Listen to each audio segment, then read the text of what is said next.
When a billion-dollar heir is humiliated in front of the world's elite, his fiancée declares she won't marry a broken man in a wheelchair. And the empire he built begins to crumble. But one woman sees what everyone else missed, a king who refuses to beg.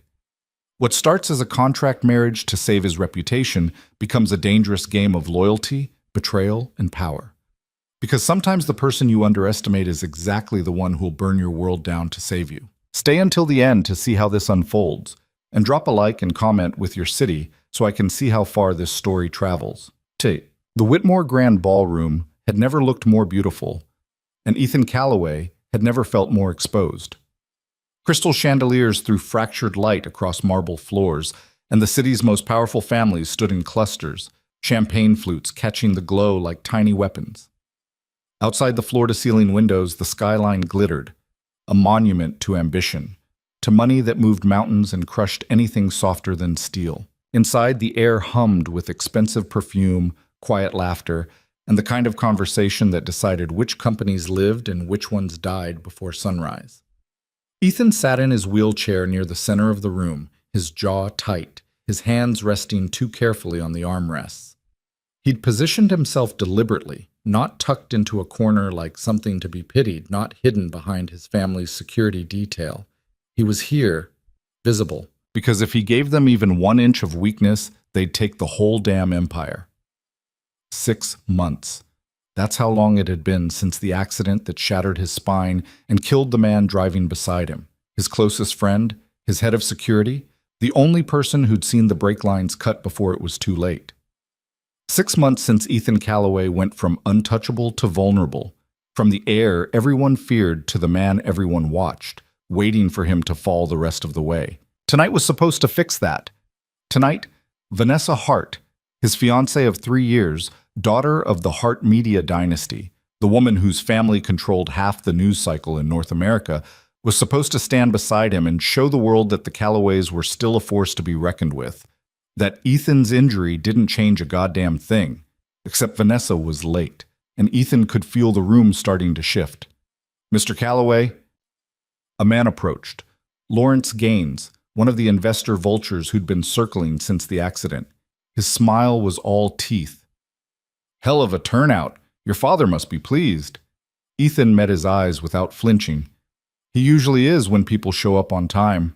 Gaines chuckled, glancing around. "Speaking of which, where's the lovely Miss Hart? I was hoping to congratulate you both." "She'll be here." Of course, of course." Gaines took a slow sip of his drink, letting the silence stretch just long enough to sting. "Though I have to say, Ethan, some of us have been wondering, given the recent changes, whether the merger with Hart Media is still moving forward. A lot of money on the table, a lot of questions." Ethan's fingers tightened on the armrest, but his voice stayed flat. "The merger's solid. You'll see the announcement next quarter." "Glad to hear it." Gaines smiled again, sharper this time. "Because if it falls through, well, your shareholders might start looking for alternatives. You understand." He walked away before Ethan could respond, and the message landed like a knife between the ribs. "They're already planning for your collapse." Ethan scanned the room, forcing himself to breathe evenly. His father, Richard Calloway, silver-haired and granite-faced, stood near the bar, surrounded by politicians and old money families who owed him favors spanning decades. He caught Ethan's eye across the crowd, and the look he gave his son was colder than the champagne. "Don't embarrass me tonight." Ethan looked away. Then the ballroom doors opened and Vanessa Hart stepped inside. She was stunning. She always was. Dark hair swept up, a crimson gown that clung in all the right places, diamonds at her throat that probably cost more than most people made in a year. Every head turned, cameras flashed, because of course there were cameras. Vanessa never went anywhere without making sure the world was watching. She walked toward Ethan, her heels clicking against marble, her expression unreadable. And something in Ethan's chest went cold. He knew that look. He'd seen it in boardrooms when someone was about to pull funding. He'd seen it in his father's eyes the day they told him he'd never walk again. Vanessa stopped 3 feet away from his wheelchair, close enough that everyone could see them, far enough that it felt like a chasm. "Ethan." Her voice was smooth, controlled, public. "Vanessa." He kept his tone even, but his pulse was hammering. "You're late." "I know." She glanced around the room, making sure every important pair of eyes was on her. Then she looked back at him, and there was no warmth in her gaze, no affection, just cold calculation. "I'm sorry, I needed time to think." Ethan's throat tightened. "About what?" She took a breath, slow, deliberate, like she was about to deliver a line she'd rehearsed. "About us. About this." She gestured vaguely toward him, toward the wheelchair, toward everything the accident had taken. "I can't do this anymore, Ethan." The room didn't go silent all at once. It was worse than that. Conversations died in ripples, spreading outward from where they stood, until the only sound was the faint clink of glassware and the hum of the city outside. Ethan stared at her. "What are you talking about?" Vanessa's jaw tightened, and for a second, just a second, he thought he saw something like regret flicker across her face. But then it was gone, replaced by the same steely composure she wore in front of cameras. "I'm talking about reality," she said, loud enough that the people nearest them could hear, loud enough that it would spread. "I signed on to marry a man who could lead an empire, Ethan, not someone who needs help getting through a doorway." The words hit him like a fist to the chest. Someone gasped. A woman near the bar put a hand to her mouth. Across the room, Richard Calloway's expression went from stone to volcanic. Ethan forced himself to breathe. "You don't mean that." "I do." Vanessa's voice didn't waver. "I've tried, Ethan. I really have. But I can't spend the rest of my life watching you struggle. I can't marry a broken man." The room exploded. Not literally, but close. Whispers erupted like wildfire. Phones came out. Reporters who'd been hovering near the edges started moving closer, vultures smelling blood. Ethan felt the walls closing in. His hands shook on the armrests, and he hated himself for it, hated that they could see it, hated that Vanessa was doing this here, in front of everyone, with cameras rolling and his enemies watching and his father's empire balanced on a knife's edge. "Vanessa," his voice cracked, and he hated that too. "Don't do this." She looked at him, and for the first time her mask slipped just enough for him to see what was underneath. Pity. "I'm sorry," she said quietly. Then louder, turning toward the crowd, "I can't marry him. The engagement is over." She pulled the ring off her finger, a flawless diamond that had belonged to his grandmother, and set it on the table beside him. Then she turned and walked toward the exit, her head high, her steps confident, like she'd just won something instead of destroying him. The room erupted. Investors closed in. Reporters shouted questions. Richard Calloway shoved through the crowd, his face twisted with fury. And Ethan knew that the second his father reached him, the lecture would be brutal, the blame would be absolute. And in the chaos, in the noise, in the flashing lights, in the feeling of his entire world cracking apart, Ethan Calloway made himself sit straighter. He didn't beg. He didn't chase her. He didn't break. He just sat there, in the center of the ballroom, surrounded by enemies, and swallowed the rage burning in his throat. Because if they saw him cry, if they saw him plead, if they saw him as anything less than a man who could still run an empire from a goddamn wheelchair, it was over. Claire Bennett stood near the back of the ballroom, holding a champagne flute she hadn't touched, and watched the entire thing fall apart. She wasn't supposed to be here. Not really. She was a translator, hired last minute because one of the Calloway family's international partners needed someone who could handle Mandarin, French, and legal jargon without breaking a sweat. She'd been standing in the background all night, doing her job, staying invisible. But she'd seen everything. She'd seen Vanessa Hart walk in like a queen. She'd seen Ethan Calloway's face change the second his fiancée stopped too far away. She'd seen the whole brutal public execution play out in front of a room full of people who would turn it into headlines by morning. And she'd seen something nobody else seemed to notice. Ethan hadn't begged. He should have. Most men would have. Most men, faced with that kind of humiliation, would have tried to salvage it, argued, pleaded, made promises. But Ethan Calloway had just sat there, shoulders squared, jaw tight, and let her walk away. Claire didn't know if that made him strong or stupid. But it sure as hell made him interesting. "Miss Bennett?" She turned, startled, and found herself looking at a man in his 50s. Expensive suit, sharp eyes, the kind of presence that said, "I make decisions that ruin lives before breakfast." "I'm Marcus Hale," he said, extending a hand. "Senior advisor to the Calloway family." Claire shook his hand carefully. "I know who you are, Mr. Hale." "Good. Then you'll understand when I say we have a problem." He glanced toward the center of the room, where Ethan was surrounded by reporters and investors, his expression locked down like a vault. "And we need someone to help fix it." Claire frowned. "I'm just a translator." "You're more than that." Hale's gaze was clinical, assessing. "You're smart, you're discreet, and you're not part of the circus. That makes you valuable." "Valuable how?" Hale leaned in slightly, lowering his voice. "How would you like to make a year's salary in 12 months, Miss Bennett? All you have to do is marry Ethan Calloway." Claire blinked. Then she laughed, short, startled, disbelieving. "You're joking." "I'm not." She stared at him, waiting for the punchline. It didn't come. "You want me to what exactly? Play pretend so the tabloids have something new to talk about?" "I want you to restore his image," Hale said bluntly. "Vanessa just made him look weak in front of every investor, competitor, and political enemy we have. If we don't fix this fast, the empire crumbles, shareholders pull out, rivals move in. The Calloway name becomes a punchline. And you think a fake marriage fixes that?" "I think the right marriage does." Hale's eyes narrowed. "Someone who's not a socialite. Someone who looks like she chose him, not his money. Someone the public can root for." Claire shook her head slowly. "You don't even know me." "I know enough." Hale pulled a slim folder from his jacket and handed it to her. "Claire Bennett, 28, Columbia graduate, dual degrees in linguistics and international relations. You've been working freelance for 3 years, barely keeping your head above water. Your father's a retired professor with medical bills piling up. You're one bad month away from losing everything." Claire's stomach dropped. "How do you—" "It's my job to know." Hale's expression didn't change. "You're drowning, Miss Bennett. I'm offering you a life raft." She wanted to throw the folder back at him. She wanted to walk out of the ballroom and never look back. But she couldn't. Because he was right.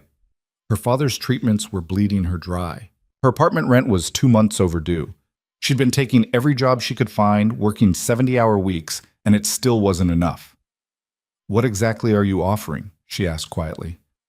"A 1-year contract marriage," Hale said. "You live in the Calloway estate. You attend events. You present a united front. In return, you receive $500,000. Half up front, half at the end of the contract. All your father's medical expenses covered. A clean exit when it's over." Claire's pulse hammered. $500,000.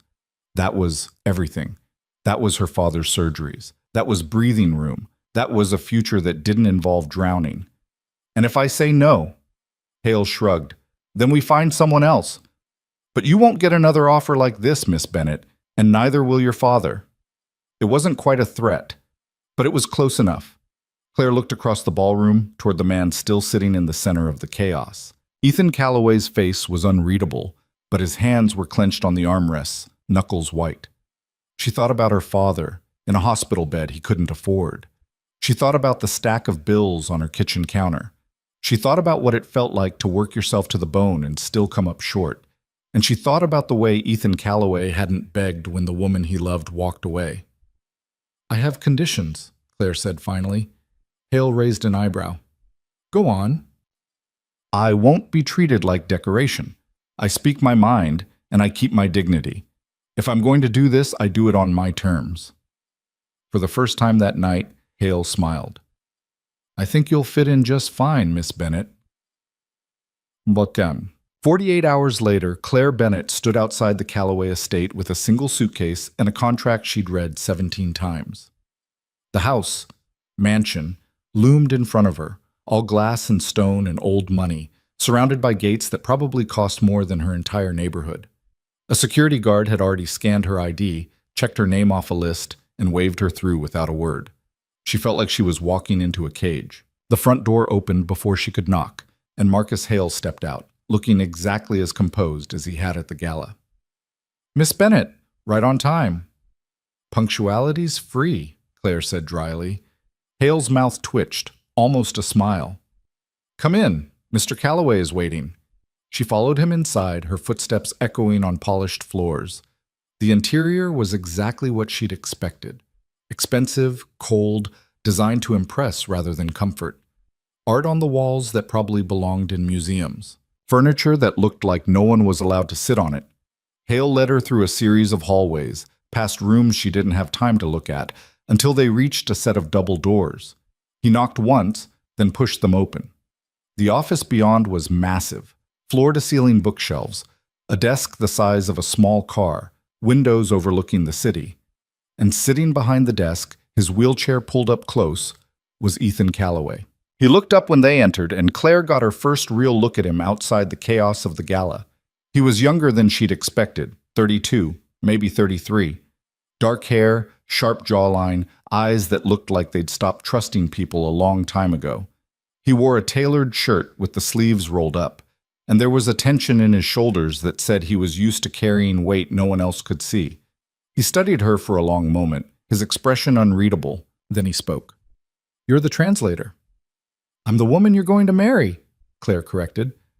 "Apparently." Ethan's eyes narrowed.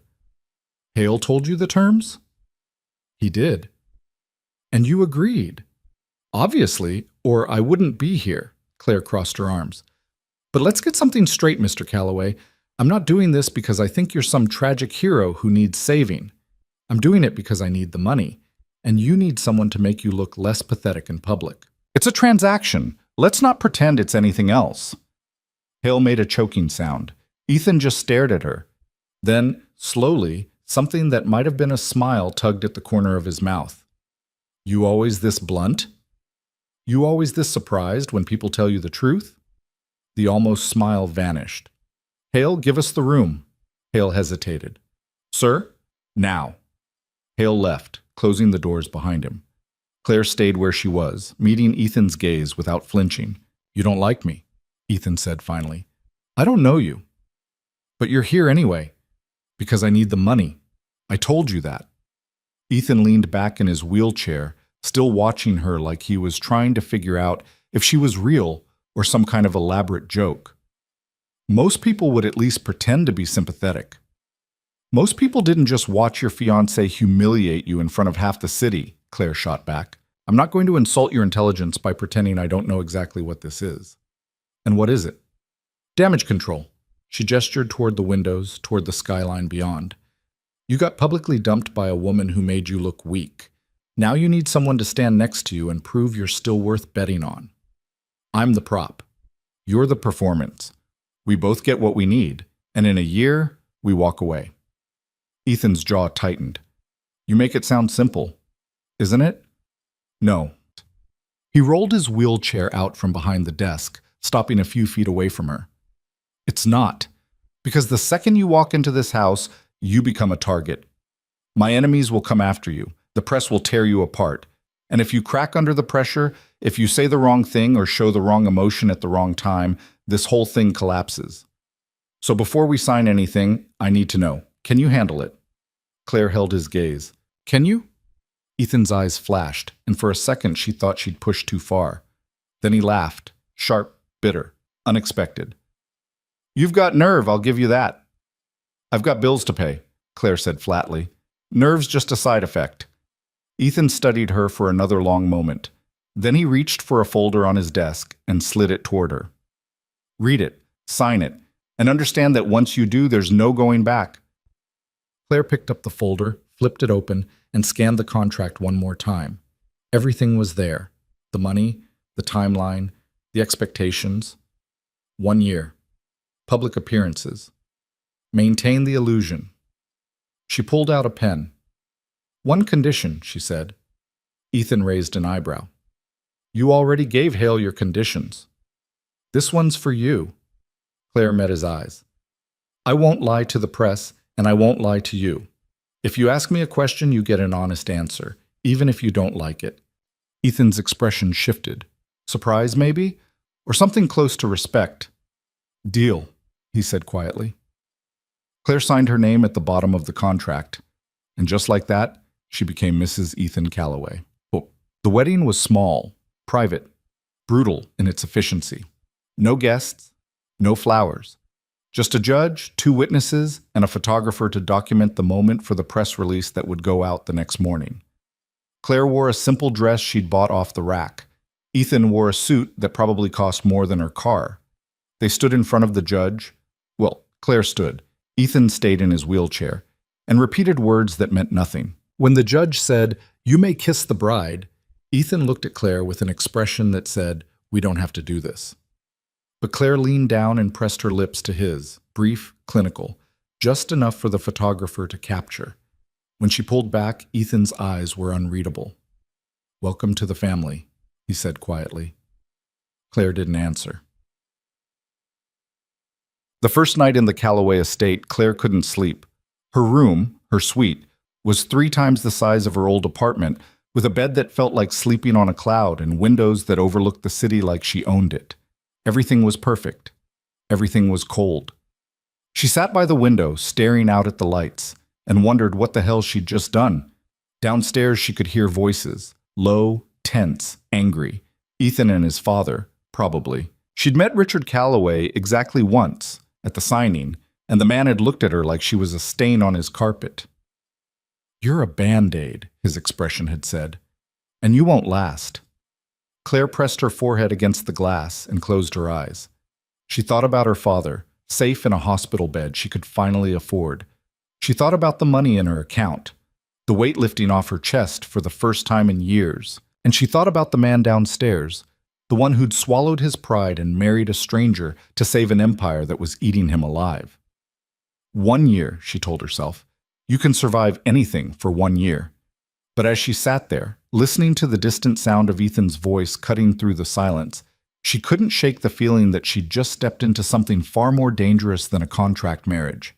She'd stepped into a war, and she didn't even know who the enemy was yet. The morning after the wedding, Claire woke to the sound of shouting. She sat up, disoriented, her brain taking a second to catch up with where she was. The suite, the estate, the contract she'd signed that made her Mrs. Ethan Calloway in every legal sense except the one that actually mattered. The shouting got louder. Claire threw off the covers and crossed to the door, pressing her ear against the wood. 2 voices, both male, both furious. One was definitely Ethan. The other had the same clipped, authoritative tone she'd heard from Richard Calloway at the signing. She shouldn't listen. This wasn't her business. She was here to smile for cameras and collect a paycheck, not get involved in family drama. But she opened the door anyway. The voices were coming from downstairs, echoing up through the massive foyer. Claire moved quietly to the top of the staircase, staying out of sight, and looked down. Ethan was in the entrance hall, his wheelchair positioned in front of the main doors like he was blocking an exit. Richard stood opposite him, dressed in a suit that probably cost more than Claire's entire wardrobe, his face twisted with contempt. "You married a translator," Richard spat. "A nobody. Do you have any idea what the board is going to say?" "I don't give a damn what the board says." Ethan's voice was low, controlled, but there was steel underneath. "I did what I had to do." "What you had to do was keep Vanessa Hart from walking out in the first place." Richard took a step closer. "You were supposed to secure that merger. Instead, you let her humiliate you in front of everyone who matters. And now you think some random woman with a college degree is going to fix it? She's not random. She's smart, she's capable, and she doesn't have an agenda." Richard laughed, bitter, sharp. "Everyone has an agenda, Ethan. You're just too blind to see hers yet." "At least she's not trying to destroy me from the inside," Ethan shot back, "which is more than I can say for half the people in this house." Richard's expression went cold. "Careful." "Or what?" Ethan rolled his wheelchair forward, closing the distance between them. "You'll cut me out? Replace me? Go ahead. See how long the empire lasts without me." "It would last longer than it will with you dragging it down." Richard's voice dropped, vicious. "You're weak, Ethan. The accident proved it. Vanessa proved it. And now you're proving it again by clinging to some fantasy that a contract marriage is going to save you." Claire's hands tightened on the banister. Ethan didn't flinch. "Get out of my house." "This isn't your house. It's the family's house. And until you prove you can actually run the company without destroying it, you don't get to make demands." "I said get out." Richard stared at his son for a long, tense moment. Then he turned and walked toward the door, pausing just before he reached it. "You've got 6 months," he said without looking back. 6 months to turn this disaster around. If you can't, I'm calling a board vote, and we both know how that ends." The door slammed behind him. Ethan sat there, alone in the middle of the foyer, his shoulders rigid, his hands clenched on the armrests. Claire watched him from the top of the stairs, her stomach twisting. She should have stayed in her room. She shouldn't have heard any of this. But she had.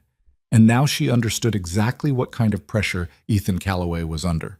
She turned to head back to her suite before he noticed her, but her foot caught the edge of the runner and she stumbled. The noise echoed through the foyer like a gunshot. Ethan's head snapped up. Their eyes met across the distance, and for a second neither of them moved. Then Ethan's jaw tightened. "How long have you been standing there?" "Long enough." Claire straightened, refusing to look guilty. "Your father's a real charmer. He's protective of the company. He called you weak. He's not wrong." Claire started down the stairs, her hand trailing along the banister. "Yes, he is." Ethan watched her descend, his expression guarded. "You've known me for 2 days. You don't know what I'm capable of.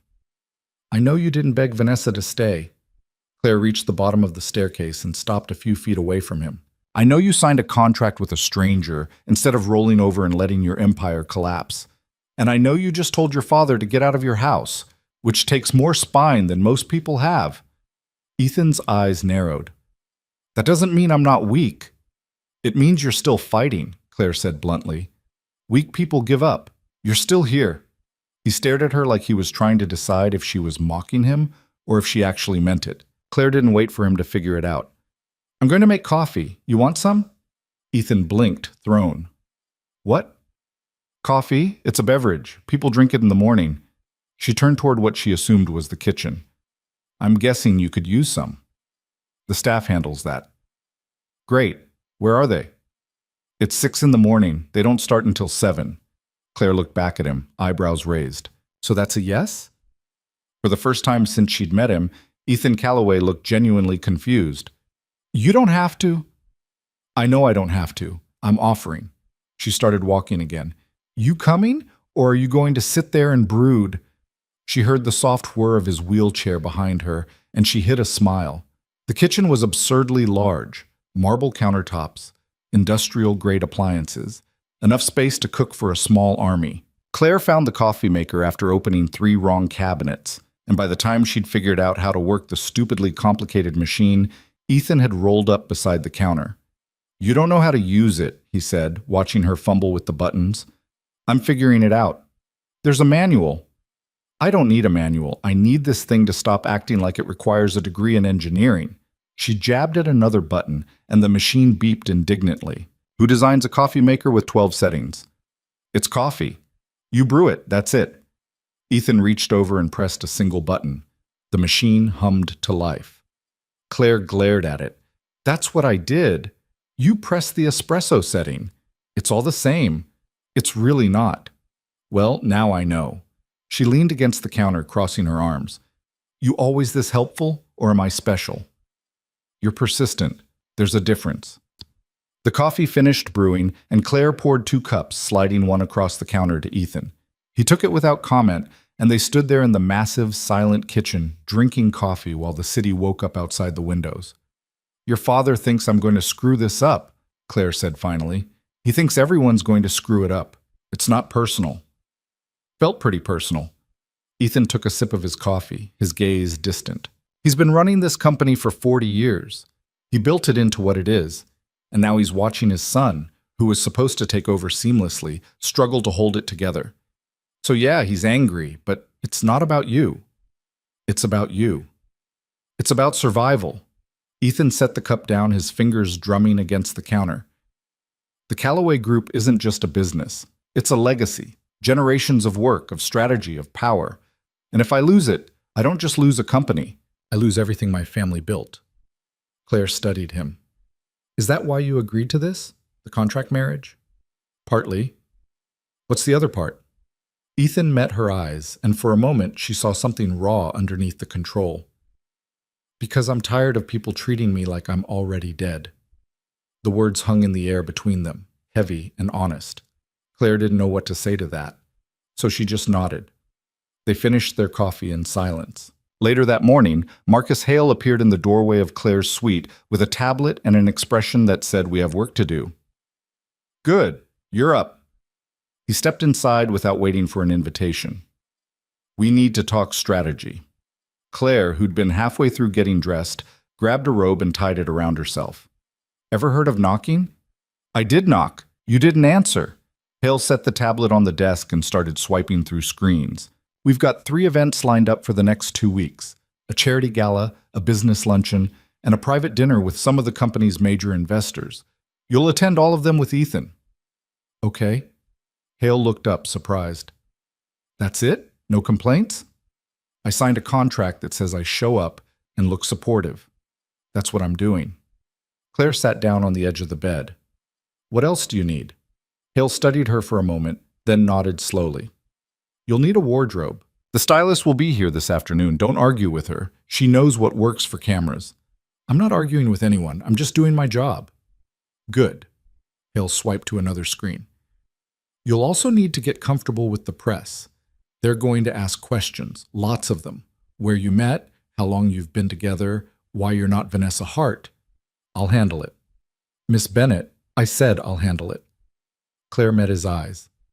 "I'm not an idiot, Mr. Hale. I know how this works. I smile. I say we're happy. I don't give them anything they can twist into a headline. It's not complicated." Hale's mouth twitched. "You're more prepared than I expected. I'm a translator. Half my job is reading people and knowing what they want to hear." She stood, tightening the robe. "Is there anything else?" "One more thing." Hale's expression turned serious. "Vanessa Hart gave an interview last night. It's already trending." Claire's stomach sank. "What did she say?" Hale handed her the tablet. The video was queued up and ready to play. Claire hit the button, and Vanessa Hart's face filled the screen. Perfect makeup, perfect lighting, perfect victim expression. The interviewer leaned forward, all sympathy. "Vanessa, thank you for sitting down with us. I know this has been a difficult time." "It has," Vanessa said softly, "but I think it's important to be honest about what happened." "And what did happen?" "There's been a lot of speculation since the engagement ended." Vanessa took a delicate breath. "I loved Ethan. I really did. But after the accident, he changed. He became distant, angry. And I tried to support him, I really did, but he pushed me away. He made it clear that he didn't want my help." "That must have been painful." "It was, but I couldn't stay in a relationship where I wasn't valued, where I was treated like an obligation instead of a partner." So Vanessa's eyes glistened, actually glistened, like she'd practiced crying on cue. "And now, seeing him rush into a marriage with someone he barely knows, it just confirms that I made the right choice." The interviewer nodded. "Do you have any message for Ethan's new wife?" Vanessa smiled, small, sad, devastatingly effective. "I hope she knows what she's getting into, because Ethan Calloway isn't the man he used to be, and I'm not sure he ever will be again." The video ended. Claire set the tablet down, her jaw tight. "She's good." "She's dangerous," Hale corrected. "That interview has been viewed 3 million times in 12 hours. The narrative is already shifting. People are starting to feel sorry for her." "Let them." Hale frowned. "Miss Bennett?" "Let them feel sorry for her," Claire repeated. "Because when we show up at that gala in 2 weeks, and I'm standing next to Ethan looking like I actually chose to be there, her whole victim act falls apart. People love an underdog. Right now, she's playing the abandoned fiancé. But the second they see us together, happy, functional, real, she becomes the woman who walked away from something good. And that's a much harder story to sell." Hale stared at her. Then, slowly, he smiled. "You really are smarter than I expected. Thanks for the vote of confidence. One question." Hale picked up the tablet. "Can you actually pull that off? Looking happy?" Claire thought about Ethan sitting alone in the foyer after his father left. She thought about the way he'd said, "I'm tired of people treating me like I'm already dead." "Yeah," she said quietly. "I can pull it off." That afternoon, the stylist arrived with enough clothing to fill a small boutique. Her name was Monica, and she moved through Claire's suite like a general inspecting troops, pulling dresses out of garment bags and holding them up to the light with a critical eye. "Okay, so here's the situation," Monica said, draping a navy gown over the back of a chair. "You're the new wife. You're not trying to be Vanessa because Vanessa is ice and diamonds and old money. You're warmth. You're real. You're the woman who saw past the wheelchair and fell for the man. Claire, who was standing in the middle of the room in her underwear while Monica circled her like a shark, raised an eyebrow. You know this is fake, right? Honey, everything's fake until it looks real on camera. Monica pulled out another dress, emerald green, simple, elegant. This one. Try it on. Claire pulled the dress over her head, and Monica zipped her up, tugging at the fabric until it sat perfectly. There. Monica stepped back, nodding. That's the one for the gala. Understated but confident. You're not competing with anyone. You're just there, supporting him. Claire looked at herself in the mirror. The dress fit like it had been made for her, hugging her curves without being obvious about it, the color bringing out the warmth in her skin. She looked expensive. She looked like she belonged. She hated how good that felt. What about jewelry? Claire asked. Keep it simple. Small earrings, maybe a bracelet. Nothing that screams, look at me. Monica pulled out her phone and started typing. I'll have options sent over tomorrow. Now, let's talk about hair and makeup. I can handle my own hair and makeup. Monica looked up, skeptical. You sure? I've been getting ready for events my entire adult life. I think I can manage. Fair enough? Monica zipped up the garment bags. But if you change your mind, call me. I've made worse situations look good. After Monica left, Claire stood in front of the mirror, still wearing the green dress, and wondered what the hell she was doing. 2 weeks ago, she'd been drowning in bills and taking every translation job she could find just to keep her head above water. Now she was standing in a mansion, wearing a dress that cost more than her monthly rent, preparing to lie to the entire world about being in love with a man she barely knew. And the worst part? She was starting to think she could actually pull it off. A knock on the door broke her thoughts. Come in, she called. The door opened and Ethan rolled inside, stopping when he saw her. His expression shifted, something between surprise and something else Claire couldn't quite read. You look, he trailed off. Like I'm worth $500,000? Claire turned away from the mirror. That's the point, right? Ethan's jaw tightened. I was going to say you look good. Same thing. It's not. Claire crossed her arms. Did you need something, or are you just here to critique the wardrobe? Ethan rolled closer, his eyes still on her. Hale told me about Vanessa's interview. Yeah, she's selling the heartbroken ex-fiancé angle pretty hard. And you're okay with that? I'm okay with letting her dig her own grave. Claire sat down on the arm of the chair, the dress pooling around her. She's betting that people will feel sorry for her, but the second we show up together and you look like you've moved on, she loses. Because nobody likes the person who walked away and then came back crying about it. Ethan studied her. You've thought about this. I've thought about a lot of things. Claire met his gaze. Including the fact that your father's right about one thing. I do have an agenda.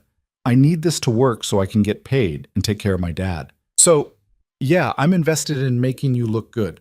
Because if you fail, I fail. And I don't plan on failing. Ethan was quiet for a moment. Then he said, Your father, what's wrong with him? Claire hesitated. She didn't talk about this, not with anyone. But Ethan was watching her with something that looked almost like genuine curiosity, and she found herself answering, Heart condition, chronic. He needs surgery, but it's expensive, and insurance only covers part of it.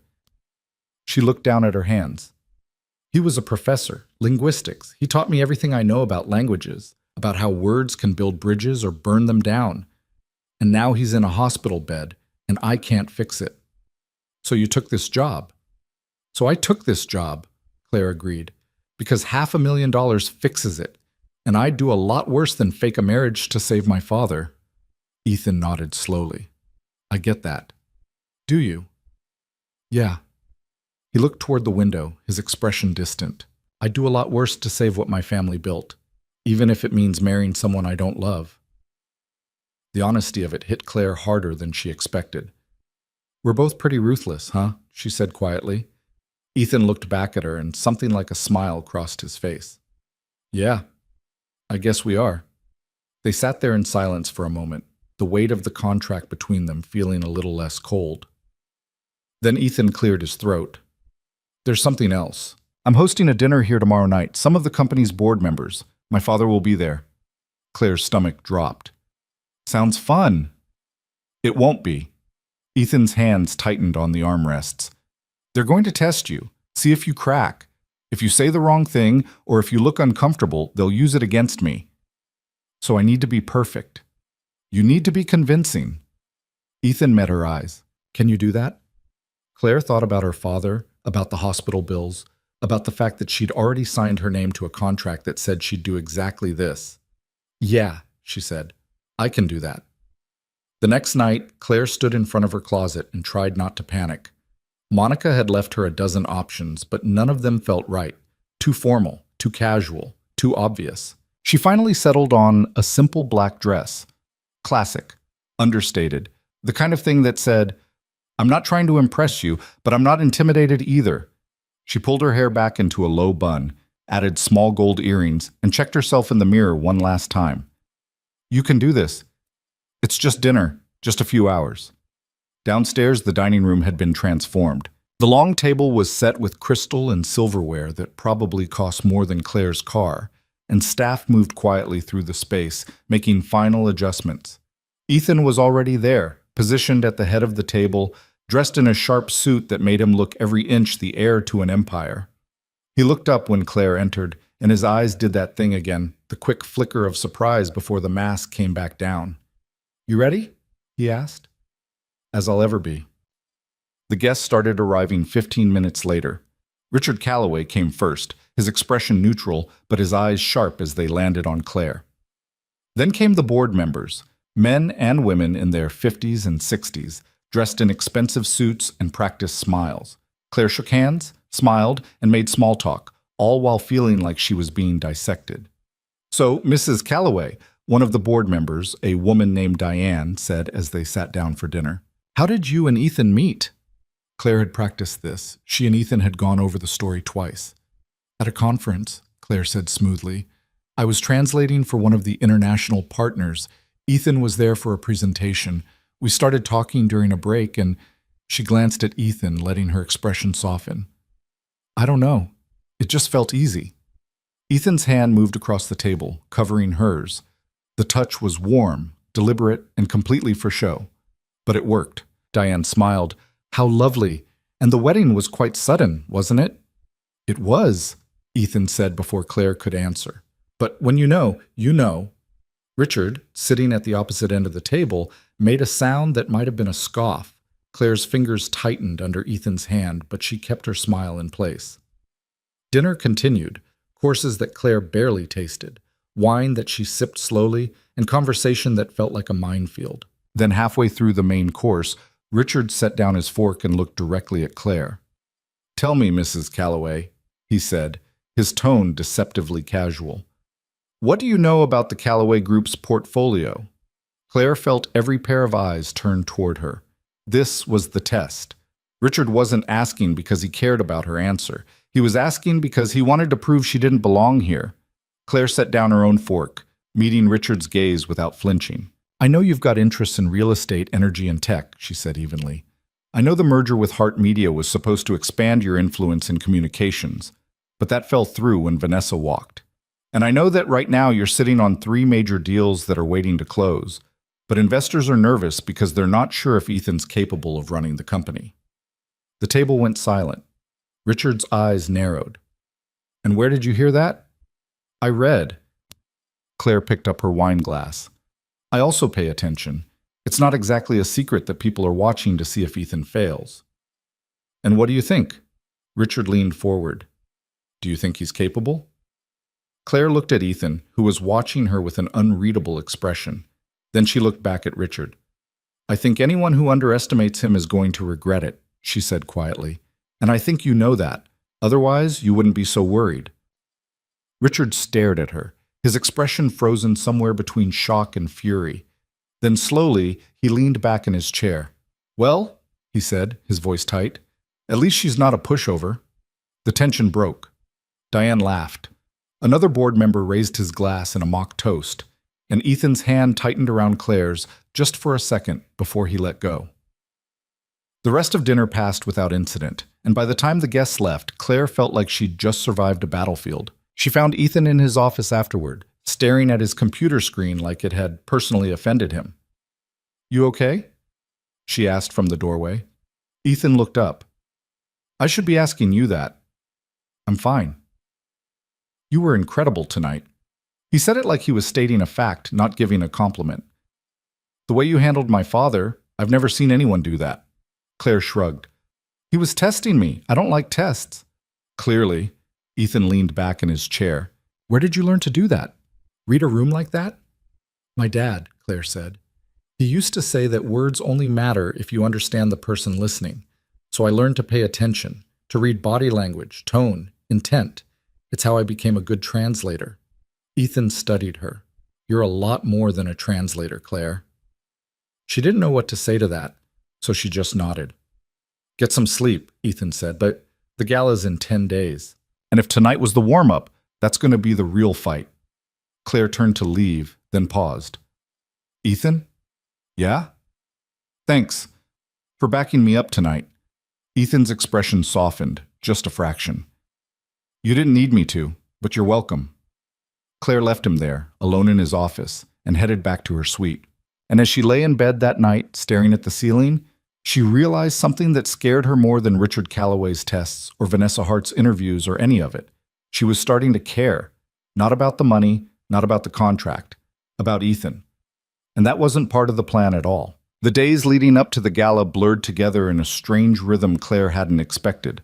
Mornings meant coffee in the kitchen with Ethan, sometimes in silence, sometimes with him rattling off his schedule while she listened and remembered details he'd forget by noon. Afternoons were hers, mostly, spent reviewing documents Ethan would casually leave on her desk with notes like thoughts, or does this sound insane? And evenings meant dinners where they sat across from each other and pretended this was normal. Except it was starting to feel normal. And that was the problem. Claire caught herself laughing at something Ethan said about a board member's terrible toupee. She found herself asking about his physical therapy sessions, not because the contract required it, but because she wanted to know if the pain was getting better. She started recognizing the difference between his "I'm fine" voice and his "I'm actually fine" voice. And worse, far worse, she started noticing the way he looked at her when he thought she wasn't paying attention. It was a week before the gala when everything shifted. Claire was in Ethan's office, sitting across from his desk with a stack of financial reports spread out in front of her. He'd asked her to look over the quarterly earnings before they went to the board, and she'd found 3 discrepancies that didn't add up. "Here." She slid one of the reports toward him, pointing at a line of numbers. "This expense is listed twice. Different departments, same amount, same date. Either someone made a mistake or someone's skimming." Ethan leaned forward, his eyes scanning the page. "How did you catch that?" "I'm a translator. I notice patterns. Some numbers are just another language." Claire pulled out another report. "And this one, there's a transfer to a subsidiary that doesn't match any of the approved budgets. It's not huge, but it's consistent, every month for the past 6 months." Ethan's expression darkened. "Who approved these?" Claire checked the signature line. "Gerald Moss, my father's CFO." Ethan sat back, his jaw tight. "He's been with the company for 20 years. Then either he's getting sloppy or he's getting greedy."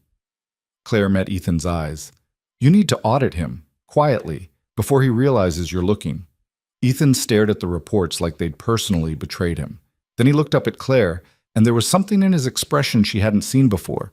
Respect, maybe, or surprise that she'd actually found something real. "You didn't have to do this," he said quietly. "I know." "So why did you?" Claire hesitated. The easy answer was because it's part of the deal. But that wasn't true anymore, and they both knew it. "Because someone's stealing from you," she said finally, "and I don't like thieves." Ethan held her gaze for a long moment. Then he reached for his phone. "I'm calling Marcus. We're running a full audit on Moss starting today." "Ethan, what?" "If Moss is dirty, he's not working alone. People like that don't operate in a vacuum." Claire leaned forward. "You pull the thread too hard, too fast, and whoever else is involved will run. You need to be smart about this." Ethan's mouth curved into something that wasn't quite a smile. "You sound like you've done this before." "I've translated for enough corporate espionage cases to know how it works." Claire stood gathering the reports. Start with the subsidiary, track where the money's actually going. Once you have proof, you can move. And in the meantime? In the meantime, you smile at Gerald Moss like you don't suspect a thing, and you let him think he's getting away with it. Ethan watched her, his expression unreadable. You're kind of terrifying when you want to be. I'll take that as a compliment. It was. Claire left the office before she could say something stupid, like, I'm starting to care whether you lose this company, or worse, I'm starting to care about you. But the truth was already sitting heavy in her chest, and ignoring it wasn't making it go away. That night, Claire couldn't sleep. She kept thinking about the numbers, about Gerald Moss, about the way Ethan's entire world seemed to be built on people waiting for him to fail. She thought about Richard Calloway's cold eyes and Vanessa Hart's perfect victim act, and the way Ethan sat alone in his office every night, like he was carrying the weight of the world on his shoulders. She thought about the contract in her desk drawer, the one that said she had 10 more months before she could walk away with her money and her life, and nothing tying her to this place. And she thought about how much harder it was getting to imagine actually leaving. Around 2 in the morning, she gave up on sleep and went downstairs to the kitchen. The house was dark, silent, the kind of quiet that felt too big. She was halfway through making tea when she heard the soft whir of Ethan's wheelchair behind her. Can't sleep either, he asked. Claire turned, unsurprised. Apparently not. Ethan rolled closer, stopping near the counter. He was still dressed, which meant he probably hadn't even tried to sleep. You're thinking about Moss. Among other things. Like what? Claire poured hot water over her tea bag, watching the color bleed into the cup. Like the fact that you've got enemies inside your own company. Like the fact that your father would probably throw you under a bus if it meant saving the empire. Like the fact that I'm supposed to be a stranger who showed up for a paycheck, but I'm standing in your kitchen at 2 in the morning worrying about your CFO embezzling funds. Ethan was quiet for a moment. Then he said, You're not a stranger anymore? Claire's hands tightened on the mug. I'm supposed to be. Yeah, well, things change. She turned to face him, leaning against the counter. Do they? Because in 10 months, I walk away. That was the deal. I know. So what are we doing, Ethan? The question came out sharper than she meant it to. Because this, whatever this is, it's not part of the contract. Ethan met her eyes, and the walls he usually kept up weren't there.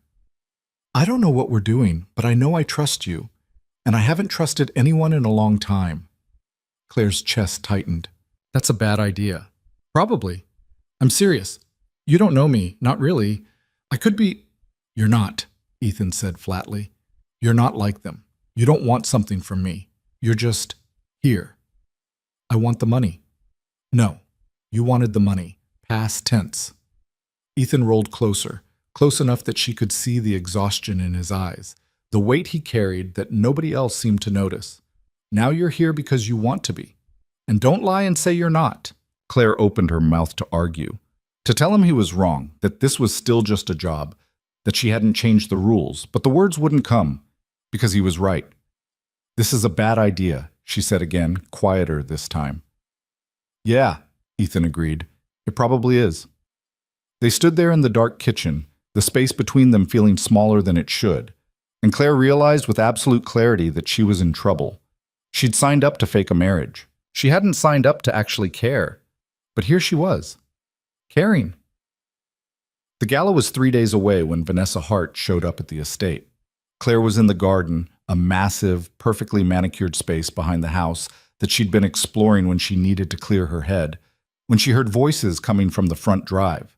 She walked around the side of the house and stopped dead. Vanessa stood near the entrance, dressed in white, like she was trying to look innocent, her hair perfect, her expression calm. And standing in front of her, blocking the door, was Ethan. You need to leave, Ethan was saying, his voice low and controlled. I just want to talk. Vanessa's tone was soft, pleading. 5 minutes, Ethan. That's all I'm asking. You don't get 5 minutes. You don't get anything. Ethan's hands were tight on his armrests. You made your choice. Live with it. I made a mistake. Vanessa took a step closer, her eyes glistening. I was scared, and I said things I didn't mean, and I've regretted it every day since. Please, just no. Ethan, I said no. His voice cut through hers like a blade. You humiliated me in front of everyone I know. You called me broken. You walked away when I needed you most, and now you want me to believe you've changed your mind? Vanessa's face crumpled, and Claire had to admit the woman was good. If Claire didn't know better, she'd almost believe the tears were real. I still love you, Vanessa whispered. You love what I represent. You love the name, the money, the power. You never loved me. Ethan's jaw tightened. And I'm done pretending that's enough. That's when Vanessa's gaze shifted, landing on Claire. Her expression changed, just for a second, a flash of something cold and calculating before the mask came back. Ah, Vanessa said, straightening. The new wife, how lovely. Claire stepped forward, keeping her expression neutral. Miss Hart. Mrs. Calloway, Vanessa corrected, her smile sharp. Oh, wait. That's you now, isn't it? Tell me, how does it feel to be a replacement? I wouldn't know, Claire said evenly. I'm not replacing anyone. I'm just the person who showed up. Vanessa's eyes narrowed. Ethan doesn't love you. You know that, right? This whole thing is just damage control, a Band-Aid. Maybe, Claire said, but at least I didn't abandon him when things got hard. The words landed like a slap. Vanessa's composure cracked just for a second, her perfect face twisting with something ugly. Then she smoothed it over, turning back to Ethan. This isn't over, she said quietly. Yes, Ethan said. It is. Vanessa stared at him for a long moment. Then she turned and walked back to her car, her heels clicking against the pavement. Claire waited until the car disappeared down the drive before she looked at Ethan. You okay? She asked. Ethan didn't answer right away. He just sat there, staring at the space where Vanessa had been, his expression unreadable. Yeah, he said finally. I'm okay. But Claire could hear the lie. That night, Claire found Ethan in the library, a room she'd barely set foot in, filled with books that probably hadn't been touched in years. He was sitting near the window, a glass of whiskey in his hand, staring out at the city lights. You're drinking, Claire said from the doorway. Observant. You don't usually drink. I don't usually have my ex-fiancée show up and tell me she made a mistake. Ethan took a sip, not looking at her. Turns out that's the kind of thing that makes you want whiskey. Claire crossed the room and sat down in the chair across from him. You don't believe her? No. Good. Ethan finally looked at her. Why good? Because she doesn't love you. She loves the idea of you. The version of you that came with power and status and no complications. Claire leaned forward. And the second things got complicated, she ran. That's not love, that's convenience. Ethan's mouth twisted into something bitter. And what would you know about love? Not much, Claire admitted, but I know what it's not. And it's not whatever Vanessa was selling. Ethan stared into his glass. She called me broken. She's an idiot. She's not wrong. Yes, she is. Claire's voice sharpened. You're not broken, Ethan. You're hurt. There's a difference. Is there? Yeah. Broken means unfixable. Hurt means you're still here, still fighting, still running a goddamn empire from a wheelchair while everyone around you waits for you to fail. Claire stood, crossing to the window. You want to know what I see when I look at you? Ethan didn't answer, but he was watching her now, his full attention locked on her. I see someone who refuses to quit. Someone who could have given up after the accident, after Vanessa, after all of it, and didn't. I see someone who's stronger than anyone gives him credit for. She turned to face him. So no, you're not broken, and anyone who says otherwise is either blind or lying. The silence stretched between them, heavy and charged. Then Ethan set down his glass and said, Come to the gala with me. Claire blinked. I'm already going with you. That's the whole point. No, I mean, come with me because you want to, not because Hale scheduled it or because the contract says you have to. Ethan's eyes held hers. Come with me because you're choosing to. Claire's breath caught. This was the line, the one they'd been dancing around for weeks. Cross it, and everything changed. Stay on this side, and she could still pretend this was just a job. Okay, she said quietly. Ethan's expression shifted. Surprise, relief, something that looked almost like hope. Okay, he repeated. And just like that, the contract didn't matter anymore. The night of the gala arrived faster than Claire expected. She stood in front of the mirror in her suite, wearing the emerald green dress Monica had chosen. Her hair swept up, her hands shaking just enough that she had to set down her earrings twice before she got them in. This was it. The moment where everything either worked or fell apart. There was a knock on the door, and Ethan's voice came through. "You ready?" Claire took a breath. "Yeah, come in." The door opened, and Ethan rolled inside, dressed in a black tuxedo that made him look like he'd stepped out of a magazine. He stopped when he saw her, and his expression did that thing again, the one that made Claire's stomach flip. "You look—" He stopped, shaking his head. "You look incredible. You clean up pretty well yourself." Claire grabbed her clutch, trying to ignore the way her pulse was hammering. "Ready to face the wolves?" "With you?" "Yeah." They took the car to the venue, a historic palace on the edge of the city that had been rented out for the evening. The place was already packed, cameras flashing as guests arrived, reporters shouting questions from behind velvet ropes. Claire felt Ethan tense beside her as their car pulled up. "Hey," she said, reaching over to touch his hand. "We've got this." Ethan looked at her and some of the tension eased. "Yeah, we do." The door opened and the noise hit them like a wave. Ethan rolled out first, and Claire stepped out beside him, and the cameras went insane. "Mr. Calloway, over here!" "Mrs. Calloway, how does it feel to be married? Is it true you met at a conference? What do you say to people who think this is just for show?" Claire kept her expression calm, her hand resting lightly on Ethan's shoulder, a gesture Monica had coached her on. Supportive, but not possessive. Like your equals. They made their way inside, past the reporters, into the main ballroom where the real work began. The room was stunning. Chandeliers, marble floors, tables draped in silk. And everywhere Claire looked, she saw people watching them. Investors, competitors, society vultures who wanted to see if the new Mrs. Calloway would crack under pressure. "Breathe," Ethan murmured. "I'm breathing." "You're holding your breath," Claire exhaled slowly. "Better?" "Better." They moved through the crowd, shaking hands, making small talk, playing the part. Claire smiled at people whose names she'd never remember and nodded along to conversations about markets and mergers and money. And then across the room, she saw her. Vanessa Hart, dressed in silver, surrounded by admirers, her smile perfect and cold.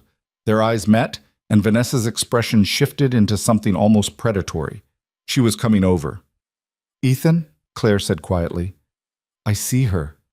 Vanessa reached them, her smile wide, her voice dripping with false warmth. "Ethan, Claire, what a lovely surprise." "Vanessa," Ethan's tone was flat. "I didn't realize you'd be here." "Oh, you know me. I never miss an opportunity to support the arts." Vanessa's gaze slid to Claire. "And I was so curious to meet the woman who managed to land Ethan Calloway in, what was it, 3 weeks?" "2," Claire corrected. "But who's counting?" Vanessa's smile tightened. "It must be quite the adjustment, going from translating documents to running in these circles." "It's not that different, actually," Claire said smoothly. "Both require knowing what people really mean when they're talking, and what they're not saying." Vanessa's eyes narrowed. "And what do you think I'm not saying?" "That you regret walking away." Claire kept her voice light, conversational. "That you thought Ethan would fall apart without you, and you're realizing he didn't. That seeing him move on scares you more than you want to admit." The crowd around them had gone quiet, people leaning in to listen. Vanessa's composure cracked, her voice dropping. "You don't know anything about me." "I know enough." Claire stepped closer. "I know you're cruel. I know you humiliated a man you claimed to love because he didn't fit your perfect image anymore.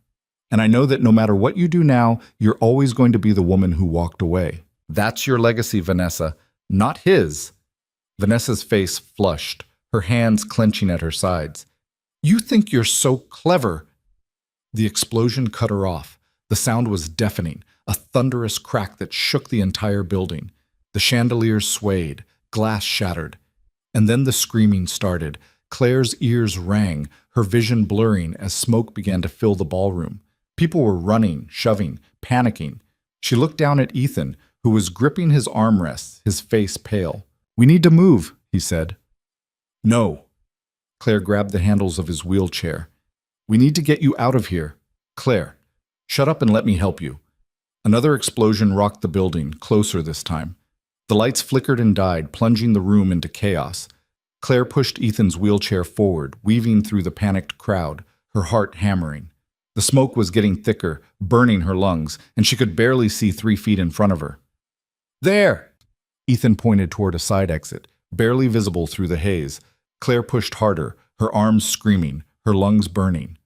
They reached the door just as a third explosion tore through the far side of the ballroom. The force of it knocked Claire sideways, and she stumbled, her hand slipping off the wheelchair. Ethan caught her wrist, pulling her back. Don't let go, he said, his voice rough. I won't. They burst through the exit into a hallway, cleaner air hitting Claire's face like a blessing. Behind them, the ballroom was collapsing into chaos. Fire, smoke, people screaming. Security was trying to get people out, shouting orders, but it was pandemonium. Claire kept pushing, following the hallway to a back exit, and finally, they burst outside into the night air. Claire collapsed against the wall, coughing, her whole body shaking. Ethan was beside her, his face streaked with soot, his eyes wild. Are you hurt? He demanded. I'm fine. Are you? I'm fine. They stared at each other, both of them gasping for air, and Claire realized something with absolute certainty. Someone had just tried to kill them. And this wasn't over. Sirens cut through the night air, getting louder with every second. Claire's lungs still burned from the smoke. Her hands were shaking, and she couldn't stop replaying the moment when the first explosion had ripped through the ballroom. The sound. The heat. The way Ethan's face had gone white. Emergency vehicles screeched to a stop in front of the palace, and paramedics poured out, rushing toward the people stumbling from the building. Claire watched them move, her brain trying to process what had just happened while her body stayed locked in survival mode. Mrs. Calloway. She turned to find Marcus Hale jogging toward them, his suit jacket gone, his shirt torn at the shoulder. Blood streaked down the side of his face from a cut near his temple, but he was moving like it didn't matter. Are you hurt? He demanded, his eyes scanning both of them. We're fine, Ethan said before Claire could answer. His voice was steady, but his hands were still gripping the armrests hard enough that his knuckles had gone white. What the hell happened? 3 explosive devices, planted in different locations throughout the ballroom. Hale pulled out his phone, his fingers already moving across the screen. Security's reviewing footage now, but initial reports say they were triggered remotely. Someone wanted maximum damage. Claire's stomach dropped. This wasn't an accident. No. Hale's expression was grim. This was an attack. And you two were in the center of it. Ethan's jaw tightened. Who else was hurt? Injuries, mostly minor, some smoke inhalation. A few people trampled in the panic. Hale glanced toward the palace, where firefighters were still working to contain the blaze. Could have been a lot worse. Could have been us, Claire said quietly. Hale met her eyes, and she saw the confirmation there. This wasn't random. Someone had targeted the gala, and whether they'd been aiming specifically for Ethan or just wanted to cause chaos, the result was the same. They'd almost died. A paramedic approached, trying to convince Ethan to get checked out, but he waved her off. I'm fine. Check the people who were actually hurt. Sir, you inhaled a lot of smoke. I said I'm fine. Ethan's voice cut through the night like a blade, and the paramedic backed off, moving toward someone else. Claire crouched down beside his wheelchair, lowering her voice. You need to let them look at you. I need to figure out who just tried to blow me up. Ethan's eyes were hard, focused. And I need to do it before they try again. Ethan, don't.